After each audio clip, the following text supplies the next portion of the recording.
안녕하십니까. 반갑습니다. 요한계시록에 오셔서 요한계시록을 공부하기 오신 분들을 예수님의 이름으로 환영합니다. 오늘은 지난번에 이어서 필라델피아 교회 편지의 후반을 좀 공부하도록 하죠. 그러니까 오늘 계시록 3장 10절에서 13절의 말씀이 되겠네요. 여러분도 계시록을 3장을 좀 펴서 한번 펴주시겠습니까? 그래서 한번 헬라 원문으로 지금 쭉 이렇게 한번 제가 읽어 나갈 텐데 그게 한 비교를 이렇게 해서 한번 보시면 되겠어요. 자, 그럼 먼저 여러분 10절을 보시기 바랍니다. 헬라 원문은 이렇게 되어 있어요. 네가 나의 인내 말씀을 지켰기 때문에 나도 역시 너를 지킬 것이다. 고통의 시간으로부터 온 세상에 오게 되어 있는 땅을 사는 자를 괴롭기 위하여 이렇게 이제 원문으로 되어 있습니다. 이제 우리말로 편의하게 우리말로 이렇게 해보면 이렇게 되는 거죠. 네가 나의 인내 말씀을 지켰기 때문에 나도 역시 땅을 사는 자를 괴롭히기 위하여 온 세상에 오게 되어 있는 고통의 시간으로부터 너를 지킬 것이다. 이렇게 되는 거죠. 그죠? 그래서 오늘 13절에서 10절에서 우리가 살펴볼 중요한 말씀은 나의 인내의 말씀이라고 하는 표현하고 그 다음에 이제 땅을 사는 자 이런 표현이 있는데 이 땅을 사는 자는 괴롭힘의 대상이 되고 있다는 것을 이제 알 수가 있고 이런 걸 좀 살펴보려고 해요. 땅을 사는 자, 나의 인내의 말씀이다. 그 다음에 좀 중요한데요. 성경에서 이제 고통의 시간에 대한 언급이 이제 많은데 이 고통의 시간을 우리가 어떻게 의미를 해석해야 할지를 요한계시록 자체가 묵시문헌에 속하여 있기 때문에 그런 묵시적 당시의 여러 문헌들의 배경 속에서 다 이게 연결돼서 쓰는 언어들이라 묵시적 문헌의 배경을 가지고 한번 설명을 하고 이것이 어떤 교통의 시간이 어떤 특정한 시간이 딱 이렇게 뭐 고통의 시간이 있다, 고난의 시간이 있다 그런 시기가 아니다라고 하는 것을 설명을 드릴 거고 그 다음에 요한복음 3장 8절이나 요한복음 17장 15절 말씀과 비교해서 이 고통의 시간이 갖는 의미를 좀 이렇게 찾아볼 겁니다. 그 다음에 11절로 넘어갈게요. 내가 속히 올 것이다. 네가 가진 것을 굳게 잡으라. 아무도 너의 면류관을 빼앗지 못하도록 이렇게 이제 되어 있는데 우리말로 이렇게 편의하면 내가 속히 올 것이다. 아무도 너의 면류관을 빼앗지 못하도록 네가 가진 것을 굳게 잡으라. 이제 이런 말씀이 되겠네요. 그죠? 여기에서는 속히 올 것이다. 속히 오다라고 하는 이제 표현이 대해서 좀 생각을 해볼 거고 굳게 잡으라 하는 표현에 대해서도 한번 좀 생각을 해봐야 되겠네요. 이 두 가지만 이렇게 좀 이해를 하면 되겠어요. 그 다음에 이제 12절로 넘어가면은 이 원문대로 하면은 이렇게 되어 있네요. 이기는 자, 그를 내가 나의 하나님 성전 안에 기둥으로 만들 것이다. 그래서 그는 결코 다시는 밖으로 나가지 않을 것이다. 그리고 내가 그에게 기록할 것이다. 나의 하나님의 이름을, 그리고 나의 하나님의 도시의 이름을, 곧 새 예루살렘의 이름을, 나의 하나님으로부터 하늘로부터 내려오는 그리고 나의 새 이름을 이렇게 되어 있는데요. 이제 우리말로 편의하게 좀 해보면 이기는 자 그를 내가 나의 하나님 성전 안에 기둥을 만들 것이다. 그래서 그는 결코 다시는 밖으로 나가지 아니할 것이다. 그리고 내가 나의 하나님의 이름을 그리고 나의 하나님의 도시의 이름 곧 새 예루살렘의 이름을 나의 하나님으로부터 내려오는 그런 나의 새 이름을 그에게 기록할 것이다. 이렇게 표현이 되겠어요. 이 본문에서 우리가 살펴볼 것은 여기 이제 성전 안에 기둥이다 하는 표현이 있어요. 이 표현을 우리가 좀 살펴봐야 되겠고 밖으로 나가지 않는다는 말은 또 지금 무슨 의미인지. 그 다음에 여기 이제 이름이 등장하는데요. 여기 이제 보면 하나님의 이름과 나의 새 이름 이런 표현이 있고 이것은 뭘 의미하는지. 그 다음에 하나님의 도시의 이름과 새 예루살렘의 이름이 이렇게 등장을 하는데 이 이름이 가지고 있는 의미는 무엇인가? 이렇게 요걸 한번 좀 우리가 살펴봄으로써 필라델피아에 보낸 이 서신을 통해서 우리에게 주는 메시지를 다 공부할 수 있다고 생각이 돼요. 자, 그러면 이제 말씀으로 이제 들어가면은 우리가 앞서 우리가 이 필라델피아 그 이제 9절에 보면은 예수님이 그 필라델피아 그 성도들에게 허락하실 은혜를 어떻게 설명하면 자칭 유대인이라고 칭하는 자라, 유대인이라고 하는 자들을 심판함으로써 그 은혜를 허락하겠다. 이제 이런 메시지가 있는데, 그렇다면 이제 오늘 본문 10절은 그런 그 은혜를 좀 더 구체적으로, 좀 더 긍정적인 측면에서 좀 이어가고 있다라고 이제 볼 수가 있어요. 그 10절에 보니까 필라델피아 성도들이 나의 인내 말씀을 지켰다 그랬죠? 나의 인내의 말씀. 나의 인내의 말씀을 지켰다라고 하는 말씀은 이제 무엇인가, 무엇을 의미하는가, 이제 그것을 볼 때, 이것은 이제 우리가 앞서 우리 8절에서도 공부한 바 있는데,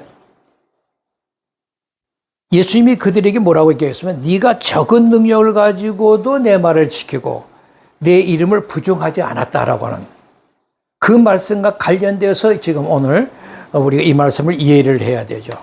그러니까 필라델피아 성도들은 정말 적은 능력으로 예수님의 말씀을 지켰어요.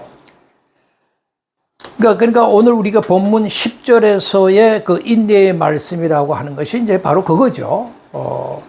바로 로마 황제 숭배를 거부함으로써 오게 되는 그 핍박, 그 핍박에도 불구하고 예수님의 말씀을 열심히 잘 지켜냈다.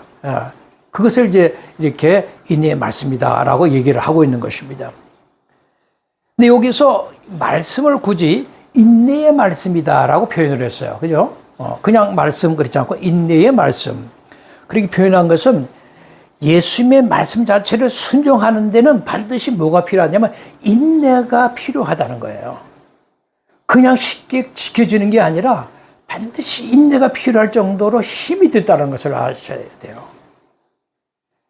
그 당시는 예수 안에 있는 자들은 지금 황제 숭배 때문에 그것을 거부함으로써 당연히 그냥 오는 그런 환난이 따르게 되니까 그 환난 가운데서는 반드시 뭐가 요구돼요? 인내가 요구되는 거거든요. 그 인내가 필요하다는 거죠. 그런데 이제 필라델피아 성도들이 이와 같이 그 인내의 말씀, 나의 인내 말을 너희들이 잘 지켰다. 예수님이 얼마나 기쁘겠어요. 그러니까 칭찬을 하는 거죠. 그러면서 그런 점에서 예수님도 반드시 내가 너도 지키게. 너희들이 그렇게 지켰으니 나도 너희들을 지키겠다라고 지금 말씀하시는 거죠. 예수님은 필라델피아 성도들의 그 신실한 모습을 보면서 얼마나 기뻐하셨을까. 그래서 나도 반드시 신실하게 너희들 말씀 신실한 태도대로 내가 갚아주겠다라고 약속하시는 거거든요. 이 필라델피아는 아까도 전에도 얘기했지만 재정적으로도 넉넉하지 않고 사람 수가 적어요. 여러분 교회가 사람 수가 적고 재정이 없으면요 어떤 외부에 오는 핍박에 금방 무너집니다. 힘이 없어요. 당길 힘도 없고. 그런데 그 작은 힘을 가지고도 지켜낸 거거든요. 다음에 우리가 공부를 라오디게아는 교회가 크고 재정도 넉넉한데도 형편없는 꼬라지가 됐거든요.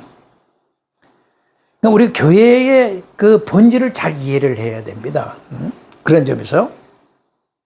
그래서 예수님께서 그게 나의 인내의 말씀을 내가 지킨 것에 대해서 이렇게 이제 축복을 하시는 겁니다. 그러면서 그분은 반드시 나도 너희를 지켜주겠다라는 이 메시지가 좀 마음의 위안이 되지 않습니까? 그죠? 내가 어떤 환경에서도 내가 신실한 말씀을 지키면 당신이 반드시 나를 지켜주시는 분이구나. 예? 예. 그런 희망이 있고 기쁨이 있는 거죠. 그래서 예수님의 그 신실하심에 대해서 우리가 이제 감사해야 되고 그 감사하는 표현은 우리도 그분에게 신실한 모습을 보이는 데 있는 거죠. 이제 여기서 우리가 한 가지 이제 덧붙여 좀 살펴볼 내용은 뭐냐? 필라델피아 그 성도들이 이제 내가 말씀을 잘 신실하게 지켰다 그러죠. 지켰다라는 그때 지키다라고 하는 의미하고 예수님이 내가 성도들을 신실하게 지킨다라고 하는 그 지키다의 의미는 성격이 좀 다릅니다. 그렇죠? 빌라델비아 성도들이 지키다라고 하는 것은 이내 말씀을 지킨다라는 의미를 가지고 있는 것인데 반해서 예수님이 지킨다라고 하는 것은 내가 성도들을 보호하겠다라는 의미를 가지고 있는 거죠. 그죠? 같은 지키다라는 단어를 썼지만 의미는 이렇게 이제 다른 것입니다. 자, 그리고 이제 좀 이어지는 말씀은 땅에 사는 자를 괴롭히기 위하여 온 세상에 오게 되어 있는 고통의 시간으로부터 지켜줄 것이다. 그렇게 얘기를 합니다. 그러니까 여기 이 말씀은 이제 예수님께서 땅에 사는 자들을 괴롭히기 위해서 반드시 이 세상에 무엇이 온다? 고통의 시간이 온다는 거죠. 근데 그 고통의 시간으로부터 너희들은 내가 지켜줄게 이러는 약속이죠. 그러니까 여기서 우리가 이제 이 땅에 사는 자들은 누군가를 대충 알죠? 예수님으로부터 이 고통의 괴로움의 대상이 된다라고 하는 사실요. 그러니까 이 괴로움의 대상을 이 성경은요 땅에 사는 자들이다 이렇게 표현을 했어요. 특히 이제 계시록에서 그런데요. 계시록에서 땅에 사는 자들 그러면 바로 그 로마 제국의 황제 숭배에 아주 충성맹세를 한 자들 그런 자들에 대해서 예수님이 보실 때도 그렇고 예수님을 따르는 예수님의 추종자들도 그렇고 저들은 적대자들이죠. 예, 그 적대자들이라는 그런 그 의미를 가지고 사용할 때 아주 전문 용어로서 성경은 이것을 쓰고 있어요. 그래서 여러분 이제 이 계시록을 쭉 읽어보면 계시록 6장 10절, 8장 13절, 11장 10절, 13장 8절, 17장 8절 이런 데 보면 로마 황제를 숭배하는 불신자를 가리켜 땅에 사는 자들이다 이렇게 가리키고 사용하고 있거든요. 그러니까 이 땅에 사는 자라는 의미는 황제를 숭배했던 그러니까 주님 외에 다른 어떤 대상을 숭배하는 그런 자들을 가리켜 땅에 사는 자들이다라고 하는 것으로 표현하고 있다는 것을 기억하시면 좋겠어요. 그래서 황제 숭배를 추종하는 자들을 우리 계시록에서는 땅에 사는 자들이다 이렇게 이제 표현을 하고 바로 그들이 예수님으로부터 괴롭힘을 받는 대상이 된다라는 것입니다. 대상이. 예수님으로부터 괴로움의 대상이 된다는 것처럼 그 슬픈 얘기가 어디 있겠어요. 그래서 이 땅에 사는 자들 좀 이렇게 생각을 해봤고 그 다음에 이제 우리가 이 고통의 시간이라고 하는데 이 고통의 시간에 대해서 이런 표현을 이 계시록에서 쓸 때는 계시록 자체가 이제 묵시문헌에 속하잖아요. 묵시문학에 속하니까. 그러니까 그 당시에는 묵시문헌들이 굉장히 널리 퍼져 있고 많은 사람이 묵시문헌들의 책들을 많이 썼어요. 그러니까 계시록도 묵시문헌에 속하기 때문에 그 전체 이 묵시문헌을 이렇게 들여다보면은 항상 그 최종적인 종말이 있으면 여기가 지금 최종적인 종말의 시기면은 그 앞에 종말론적인 재앙들이 일련의 종말론 재앙들이 쭉 이렇게 앞에 성되어 나타난다라고 하는 그런 개념이 항상 이 묵시문학에서 나타나고 있어요. 이제 그런 그 당시에 묵시문헌이 가지고 있는 그런 개념을 바탕으로 우리 고통의 시간을 이해해야 돼요. 그래야 그것이 정확한 그 시대의 문화 속에서 그 표현을 썼을 때 그 의미를 정확하게 이해할 수가 있게 되는 거죠. 그러니까 최종적인 종말 앞에 나타나는 일련의 그 종말적인 재앙들 그런 사건들을 요한계시록에서 말하는 고통의 시간이다. 그렇게 말을 하는 거죠. 그런데 지금 이 고통의 시간을 얘기할 때 요한계시록에서는 최종적인 종말을 재림으로 보잖아요. 재림이 최종적인 종말인데 그 최종적인 종말 이전에 그 앞에 어떤 특정한 시간, 어떤 특정한 어떤 시기 이런 것들을 지정해서 그럴 어떤 한난이 있게 된다라는 것을 설정하고 있지는 않다는 거예요. 그냥 고통의 시간이 예수님이 이 땅에 오심서부터 예수님이 재림 때까지 전체 기간을 말하자면 고통의 시간이다라고 표현을 하고 있어요. 그러니까 주님의 재림을 최종적인 종말이라고 볼 때 그 종말 이전에 일어나는 모든 한난의 시대 전체를 말하자면 초림서부터 재림 때까지 그거를 이 한란의 시대, 고통의 시간 이렇게 이제 표현을 하고 있다라는 것을 꼭 기억해 주시면 좋겠어요. 그러니까 고통의 시간이 이제 묵시적인 문안에서 우리가 생각할 때 이제 그런 점에서 볼 때 고통의 시간은 뭐냐?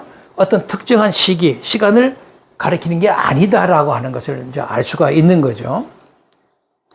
그런데 오늘날 이 계시록에 대한 뭐 많은 그 얘기들이 이제 이렇게 여러분들 유튜브에서도 많이 저기 쳐보면 이제 그런 걸 많이 이제 듣게 될 테고 보게 될 텐데 이제 오늘날에는 이것을 어떤 관점에서 이제 보았냐면은 이게 이제 조금 설명이 조금 길어지는데 이해를 위해서 계시록에는 이제 천년왕국이라고 하는 뭐 왕국에 대한 얘기가 있잖아요. 이걸 어떻게 보느냐에 따라서 상당히 해석이 달라지는데 보통 이제 우리가 일반적으로 많이들 전통적으로 알고 있는 게 역사적 전철연설을 주장하는 입장이 있고 세대주의적 전철연설을 주장하는 자들이 있는데 전통적으로 이 세대주의 전철연설이 우리 한국에 대체적으로 지금 그렇게 이해를 하고 있는 그런 이제 내용이에요. 먼저 그 역사적 전철연설이라는 게 그겁니다.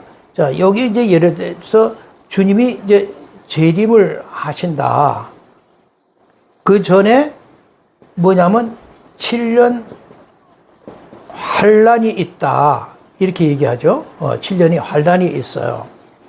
이 재림의 때에 올 때, 요때 이제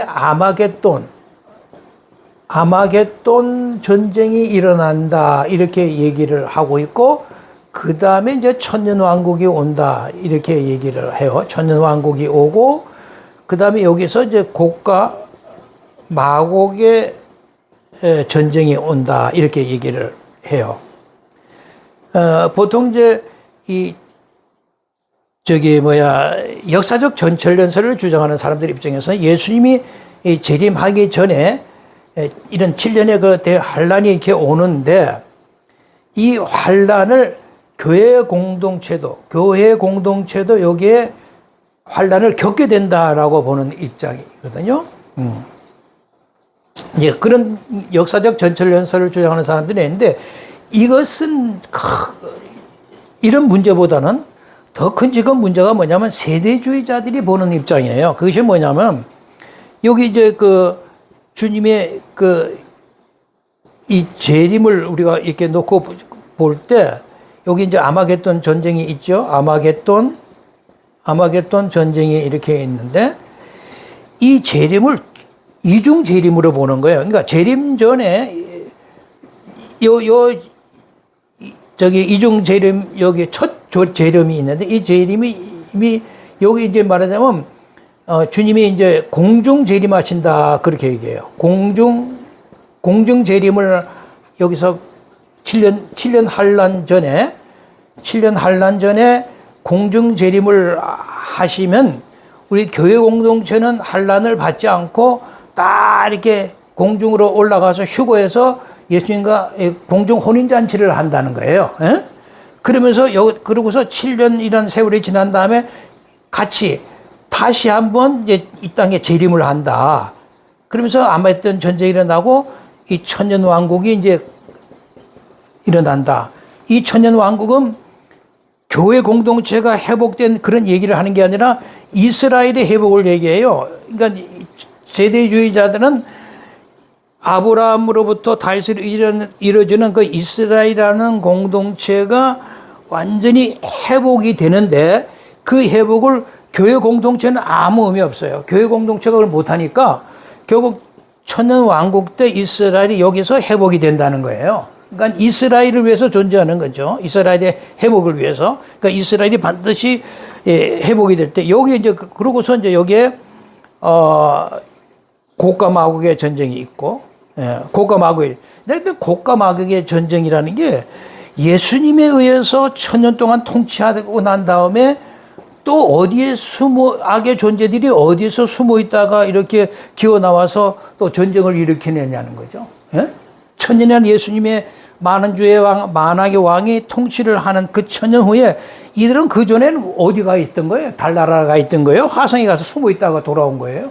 도대체 이런 꼭 무슨 만화 같은 얘기를 이렇게 하고 있으니까, 그리고 공중재림, 이중재림은 또 어디서 성경적인, 비성경적인 얘기를 꺼냈는지, 하여튼 희한한 이제 그런 거를 주장하는 사람들이 이제 세대주의자들인데, 세대주의자들의 관점에서 볼 때는 휴거 사건이 말하자면 하나의 이 고통의 시간으로부터 해방되고 예수님이 지켜준다라고 하는 시간을 휴거의 사건으로 이렇게 생각을 하니까 이게 뭐 해석이 희한하게 돼버린 겁니다. 그래서 이제 앞으로 이것은 좀 더 천년왕국이나 뭐 이럴 때 제가 또 한번 설명을 드리겠지만은, 대체적으로 이제 요 정도로만 이제 이해를 하시고요. 그래서, 이런 관점이 참 위험하다. 오늘의 본문에 고통의 시간을 너를 지키겠다라고 하는 것을 세대주의자들 입장에서 보면 휴거의 사건의 희망에 대해서 이렇게 그것을 연결해 가지고 이해를 하니까 이게 보통 문제가 아니죠. 이런 식의 이해는 두 가지를 지적할 수가 있어요. 뭐냐면 하나는 이 본문의 문맥에서 휴거라는 주제에는 아무런 여지가 없어요. 근데 억지로 여기다가 휴거를 언급을 끄집어내 가지고 한다? 그건 인위적인 거죠. 그러니까 본문은 전혀 그런 걸 얘기하고 있지 않은데, 두 번째는 계시록 전체에서 예수님이 재림하기 직전에 어떤 특정한 기간, 그러니까 7년 안랑 같은 이런 기간에 특정한 그런 고통의 시간이 있을 것이다라는 언급이 전혀 없어요. 그러니까 고통의 시간을 재림 직전에 존재하는 어떤 특정한 시간, 특정한 사건으로 해석하는 거, 특정한 어떤 시점으로 해석하는 것은 굉장히 위험하다라고 하는 것을 꼭 지적하고 싶어요. 그것을 이제 여러분들이 이해하시면 좋고, 다음에 이 고통의 시간을 요한복음 3장 8절과 요한복음 10장 15절과 이렇게 연결해서 비교하면서 좀 이렇게 생각해 보죠. 종말에 시작했다라고 하는 것은 결국은 심판의 시작을 이제 의미하는 거잖아요. 근데 요한복음 3장 18절에 보면 이제 그런 말씀이 있어요. 그를 믿는 자는 심판을 받지 아니하는 것이요. 그를 믿는 자는 이미 심판을 받지 않은 것이요. 그 다음에 믿지 않는 자는 하나님의 독생자 이름을 믿지 않음으로써 벌써 심판을 받은 것이다. 이렇게 얘기합니다. 예수님을 믿지 않는 자는 이미 심판을 받았다라고 얘기하고 있잖아요. 그러니까 이 심판을 받았다는 것은 이 세상에도 그런 환난의 시작을 의미하는데, 그러니까 여기서 말하는 것은 결국은 뭐냐면 어떤 물리적인 차원에서 막 이렇게 심판을 이게 뭐 오고 한 그것은 아니잖아요, 지금은. 그러니까 이런 것은 영적인 차원에서 이해할 수밖에 없죠. 지금 영적인 차원에서 이 세상에 심판을 받고 있어요. 그런데 여전히 지금 물리적인 차원에서 아직 심판이 이루어지지 않았기 때문에 여전히 잘 먹고 잘 살고 있잖아요. 그러나 영적인 차원에서는 끝났다는 거예요, 이들은요. 그러니까 더 이 땅에서 뭐 열심히 더 살기 위해서 노력을 하겠지만,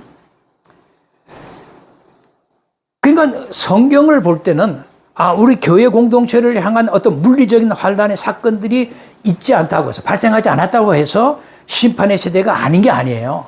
이미 영적인 심판이 이루어졌고 지금은 벌써 심판의 시대다라고 하는 것이 성경이 우리에게 얘기하는 것이란 말이죠. 그러므로 성경에서 우리가 심판이다, 어떤 환난의 이런 그 주제를 우리가 이렇게 만나고 읽을 때는 반드시 이거는 물리적인 차원에서 이렇게 생각하지 마시라니까. 예?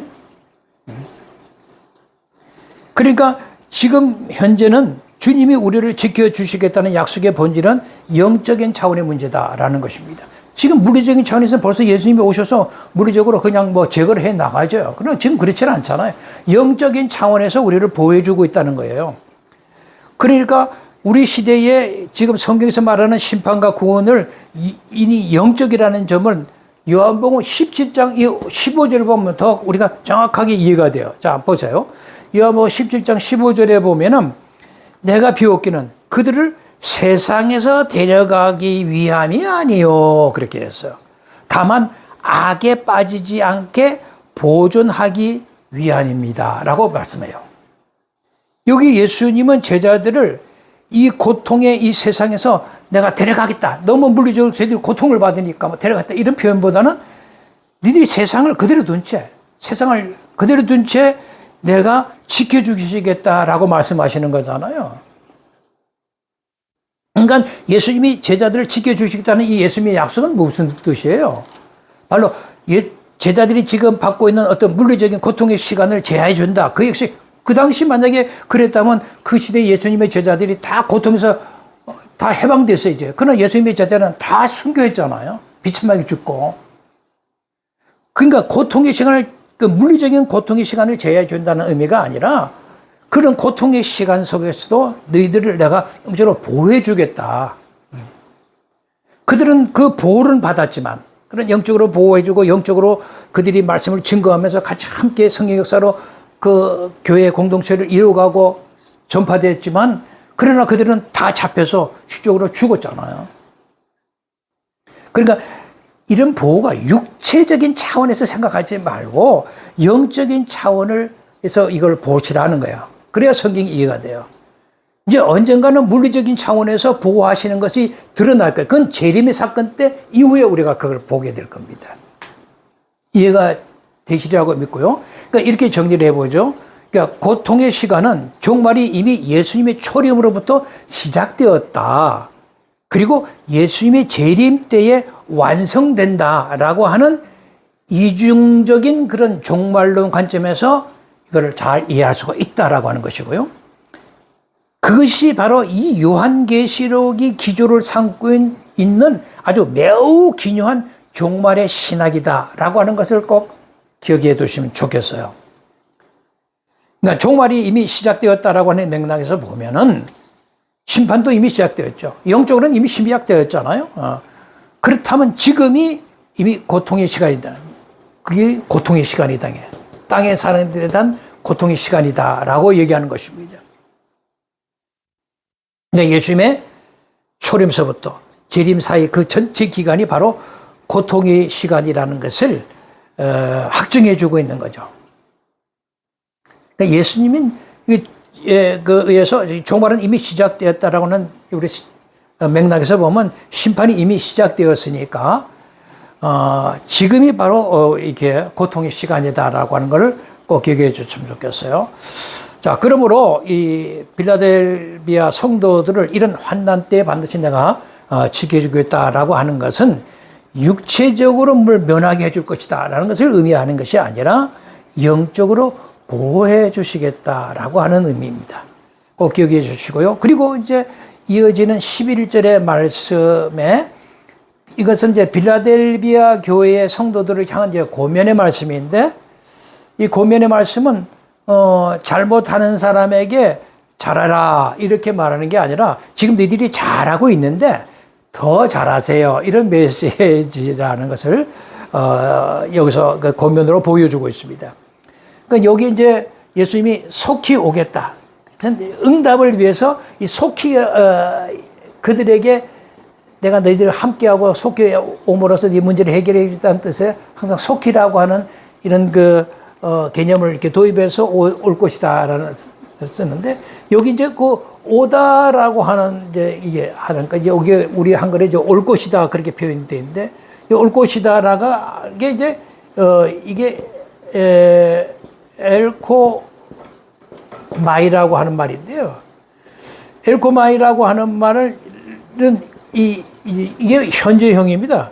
그러니까 헬라어 원문에는 엘코마이 현재형을 쓰고 있어요. 그런데 이 헬라어 이 문법에서의 현재 시제는 때로는 그 미래적 용법으로도 사용하고 또 그렇게 사용이 가능하다라고 이제 보는 입장이기 때문에 혹시 이 글을 쓸 때 엘코마이를 쓰면서 미래 시제로 사용되게 된 것이겠구나. 그렇게 이제 생각할 수 있는데, 사실은 사도 요한의 입장에서는 그런 용법으로 생각하기보다는 예수님의 오심에 대한 어떤 생동감 있잖아요. 생동감을 자아내려는 목적으로 이렇게 썼다라고 보시면 돼요. 속이 오다라고 하는 것보다는 올 것이다 하는 것은 뭐냐면 그 의지를 강하게 드러내는 말씀이잖아요. 그러니까 예수님의 오심에 대한 생동감을 자아내려는 목적으로 그렇게 이제 썼다라고 보시면 좋겠어요. 그러므로 여기 속히 올 것이다라고 하는 이 표현은 예수님의 재림의 때를 가리키는 게 아니라 수시로 필요에 따라서 교회를 위로하거나 보호하기 위해서 상시적으로 오는 것을 얘기한다라는 것을 우리가 알 수가 있죠. 그런데 이제 아까도 얘기했지만 예수님의 그 오신다라고 하는 그 표현에는 항상 속히라는 이 개념이 따라 붙어 있어요. 그러니까 신실한 우리 빌라델비아 성도들을 칭찬하는 이 문맥에서 예수님이 속히 오신다라고 하는 것은 진짜 고난을 그 당시에 받고 있는 그 빌라델비아 그 신실한 성도들을 향한 정말 애정의 표현이고 내가 반드시 오겠다는 약속의 표현으로 여기 이런 말씀을 하시는 겁니다. 그러니까 속히 오심. 이 속히 오심은 항상 예수님은 성령님을 통하여 상시적으로 성도들에게 오시죠. 그리고 그렇게 상시적으로 오시는 그런 입장에서 미래 언젠가는 예수님이 재림을 통해서 완성될 겁니다. 그러니까 재림이라고 하는 것은 상시적으로 반복되어 속히 오시는 그런 단계를 최종적인 단계가 바로 재림이구나 하는 것을 우리가 알 수가 있는 거죠. 그래서 이 속히라고 하는 이런 그 단어하고 개념하고 이렇게 항상 올 것이라는 것이 이렇게 붙어서 사용되고 있다라는 것을 우리가 알 수가 있고요. 그런데 여기 예수님의 오심에 대한 문제에 대해서 좀 새롭게 살펴볼 그런 이제 문제가 있는데 뭐냐면 예수님의 오심을 그 당시 성도들이 모여서 성만찬의 정황에서 조명해서 살펴보아야 한다라고 하는 거예요. 그 영국 출신의 신학자인 막스 올이라고 하는 분이 계신데요. 그분이 쓴 Revelation of Saint John이라고 하는 책이 있어요. 그러니까 성 요한의 계시록이라는 책인데 그 책에 보면 요한계시록에는 본래 성만찬 정황에서 읽도록 의도되었다라고 주장을 해요. 그러니까 성만찬을 하는 그런 정황 속에서 예수님의 오심의 주제를 한번 생각해 보자 말이죠. 그러니까 우리가 성만찬에 참여를 했어요. 성만찬에 참여하는 우리 신자들은 예수님이 그 현장에서 오심을 우리가 기대하잖아요. 그죠? 근데 그 예수님의 오심은 성령의 오심을 통해서 그 성도들에게 발현되고 있단 말이에요. 성만찬 시간이 그런 시간이잖아요. 그러니까 빌라델비아 성도들은 성만찬이라고 하는 정황 속에서 성령을 통한 예수님의 오심을 경험하는 거죠. 그래서 그것을 경험함으로써 환난 기간 동안에 인내할 수 있는 능력을 공급받는 거죠. 성만찬을 참여함으로써 더 인내를 할 수 있는 강력한 능력을 거기서 공급받는 겁니다. 외환이 그렇게 했어요. 성만찬을 나누는 시간, 바로 그 시간이 성령 오심을 통해서 예수님을 만나는 것이고 또 예수님의 오심을 성만찬을 통해서 경험하는 시간이니까 당연하죠. 그게 성만찬이니까요. 그냥 뭐 의례적으로 치르는 행사가 아니란 말이에요. 그런 의미에서 이 문제를 이렇게 볼 때 상당히 그 의미가 있어 보입니다. 그리고 이제 그 다음 이어지는 말씀은 뭐냐면, 그러니까 내가 가진 것을 굳게 잡으라 그랬습니다. 굳게 잡으라. 네가 가진 것을 굳게 잡으라. 그렇게 말씀을 하고 있네요. 그러면 내가 가진 것이 무엇인가? 그러니까 빌라델비아 성도들이 가지고 있는 게 무엇일까? 그 당시 이제 각 교회마다 다 자기들이 가지고 있는 좋은 전통이 있을 거란 말이죠. 그 목회자에 따라서 그런 좋은 전통을 만들 수가 있겠는데, 빌라델비아 교회의 경우에는 그 앞서 우리가 8절에서 적은 능력을 가지고도 내 말을 지고 내 이름 부정하지 않았다. 에? 그렇게 말한 것처럼 그들의 예수님에 대한 그 신실한 태도, 그것을 지금 내가 가진 것을 굳게 잡으라. 그것을 굳게 잡고 있으라. 라는 의미로 생각할 수도 있고, 아니면은 그들 앞에 놓여져 있는 반드시 내가 너희들을 굳게 잡고 구원해 주겠다라고 하는 열려져 있는 구원의 문을 가리킬 수도 있다라고 하는 거죠. 그것이 뭐 어떤 것이든 자격이 열려져 있는 구원의 문이든 아니면 예수님에 대한 신실한 태도이든 하여튼 그것을 굳게 잡느라는 명령. 그런 명령은 뭐냐면 바로 니들이 그런 태도는 계속적으로 잘 유지해 나가라는 거죠. 조금만 그 핍박이 심하면 유지 못하고 멈출 수가 있으니까 계속 유지할 것을 권면하고 있는 것입니다. 자, 그렇게 이제 보시면 되고, 그 다음에 뭐냐면 이어지는 아무도 면류관을 빼앗지 못하도록 이런 표현이 나오죠. 아무도 면류관을 빼앗지 못하도록 하는 것. 이 면류관이라고 하는 것이 이제 스테파노스라고 하는 말인데, 우리 운동 경기를 하면은 승리자에게 수여하는 월계관 같은 거 있잖아요. 그걸 이제 여기 면류관이라고 얘기를 합니다. 그리고 그런 면류관을 니들이 빼앗지 못하도록 이렇게 하라는 거잖아요. 그런 표현이 사용됐다라고 하는 것은 빌라델교회 성도들은 이미 그 면류관을 쓰고 있구나, 면류관을 가지고 있구나 라고 하는 것을 보여주는 거죠. 그들은 그 이미 승리를 쟁취하고 있구나 하는 것을 알 수가 있습니다. 그러니까 여기서 말하고 있는 논점은 그런 면류관, 니들이 승리를 쟁취한 그런 것들을 빼앗기지 않도록 계속해서 유지하라는 거죠. 그러니까 쟁취한 승리, 그 영광을 이미 경험한 사람들은 계속 그 영광을 계속 유지하는 것이 굉장히 중요한 것입니다. 그 유지하고 힘쓰는 것이 교회가 해야 할 일이죠. 그걸 고면하는 말씀이 되겠고요. 마지막으로 이제 이어지는 12절의 말씀에 보면은, 여기에 아주 그 이기는 자에게 주어지는 종말적인 약속인데요. 그 약속 보면 기가 막히게, 나 하나님의 성전 안에 기둥으로 내가 만들어 주겠다라고 말씀을 하세요. 예수님이 여기 이기는 자를 하나님의 성전 안에 기둥으로 만들어 준다? 엄청난 약속인데, 이건 도대체 무슨 말인가? 이기는 자가 하나님의 성전 안에 있는 기둥이 된다라고 하는 표현은 일종의 말하자면 은유적으로 표현하는 것이거든요. 그러니까 성전 안에 있는 기둥이라고 하는 이 표현은 그래서 아마도 두 가지의 방향으로 우리가 여기서 생각해 볼 수가 있어요. 첫째는 뭐냐면은 성전이라고 하는 관점에서 기둥을 한번 바라보자는 거죠. 이제 이 관점에서는 먼저 그러면 성전의 의미를 한번 되새겨 보는 게 중요하겠네요. 그러니까 하나님의 성전이라는 게 뭐예요? 하나님의 성전이라는 것이 뭐 건물로 이렇게 지어진 그걸 지금 얘기하는 게 아니라 하나님의 성전이라는 자체가 가지고 있는 의미는 뭐냐면 하나님의 임재, 하나님의 통치를 누리고 있는 영역을 가리키는 것이에요. 예? 그러니까 그 임재와 통치에 누리는 영역을 의미하기 때문에 이 성전에 속했다라고 하는 것 자체가 하나님의 임재와 통치를 누리는 영역에 내가 속해 있다라는 것을 의미하는 거죠. 그러니까 하나님의 성전에 속하게 되었다라고 하는 것은 다른 말로 뭐예요?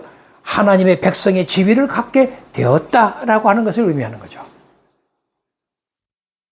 그것도 성전을 아주 떠받치는 역할을 하는 가장 중요한 기둥이 될 것이라는 말씀을 하고 계세요. 이것은 뭐 하나님의 백성으로서 그들의 정체성에 대한 확고한 지위를 보장하는 의미를 갖고 있잖아요.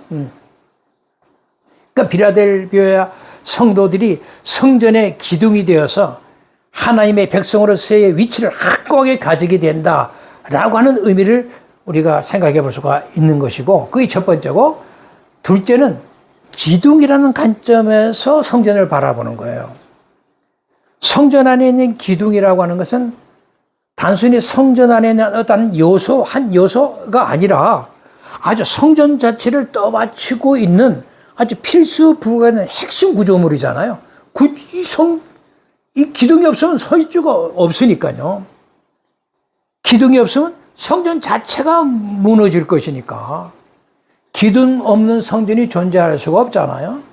이처럼 이기는 자들로서의 성도들은 하나님의 통치에서는 없어서는 안 될 중요한 요소로 존재한다. 이것을 얘기하고 있는 거죠. 그렇게 중요하다. 이게 성전의 기둥 같은 존재니까 하나님의 통치에서는 절대로 없어서는 안 되는 중요한 요소로 니들이 존재하고 있다는 것을 얘기해 주고 있는 거죠. 교회 공동체 성도들이 그런 자들이라는 거예요. 하나님이. 그러니까 하나님은요, 우리 교회 공동체 없이는 당신의 통치를 절대로 발현하시지 않는다라는 거예요. 반드시 교회 공동체를 통하여 당신의 통치를 발현하신다라고 하는 것이 성경이 우리에게 가르쳐주는 거예요. 그만큼 교회 공동체가 중요해요.